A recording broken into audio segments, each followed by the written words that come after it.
Hi guys, the Tories are desperate for the media and the public to stop blaming them for the current state of the UK finances and how public services are at the moment.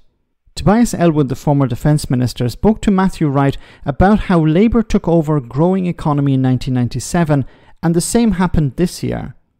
Then Tobias tried to suggest that today's unemployment is down and the economy is doing well. But like the Tories in 1997, completely misses the point as to why his party was punished. Have a listen.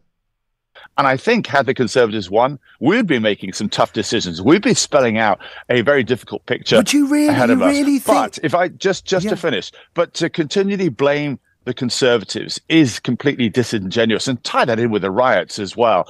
I do ask the Labour leader, the new Prime Minister, to reconsider. He's got a couple of days to do so.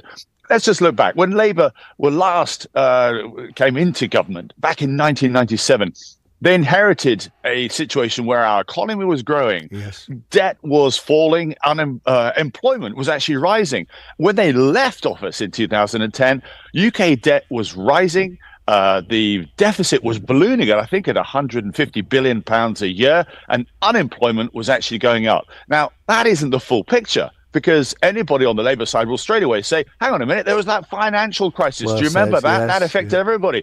And of course, I'm happy to say that's the case.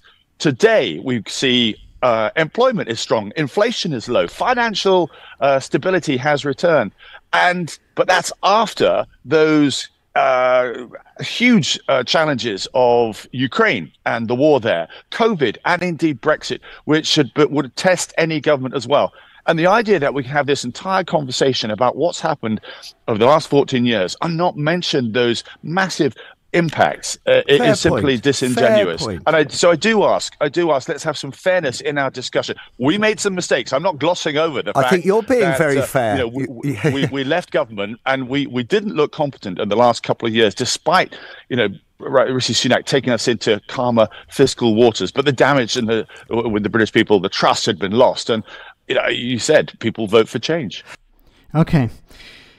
He's sort of talking out of both sides of his mouth here, because he starts off by saying, look, we took out when we were in power, there's some massive shocks to the system. He mentioned Ukrainian war. He mentioned COVID and Brexit. It's interesting that he mentions Brexit because, of course, Brexit was something inflicted upon Britain by the Tories. So it's strange to include Brexit there because, the others are something that Britain had no control over. And then he mentioned the financial crisis that resulted in Labour losing power. But many Tories blame Gordon Brown for that, even though it was not Gordon Brown, it was the global financial crisis. Now, of course,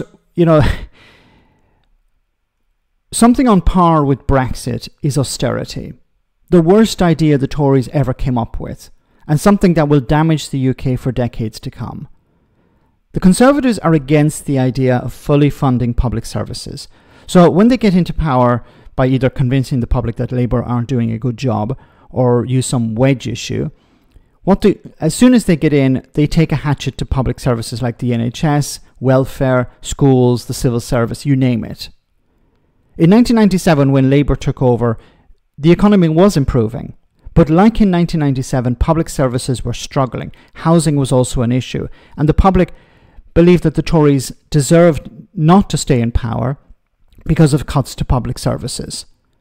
Now, he also complained about the riots and blaming them on the Tories. Well, the most famous slogan over the last year has been "Stop the boats," something that Rishi Sunak has repeated ad nauseum over the last year. This was something shouted by somebody at an asylum centre as it was being attacked. So you can't wash your hands of the situation when it comes to the rioting, and you can't wash your hands of the situation when it comes to the cuts to public services. Austerity and Brexit, Tory policies imposed upon Britain by the Tories that are damaging the UK for decades to come. Let me know in the comment section, guys, what you think. As always, your comments are greatly appreciated. Thanks a lot.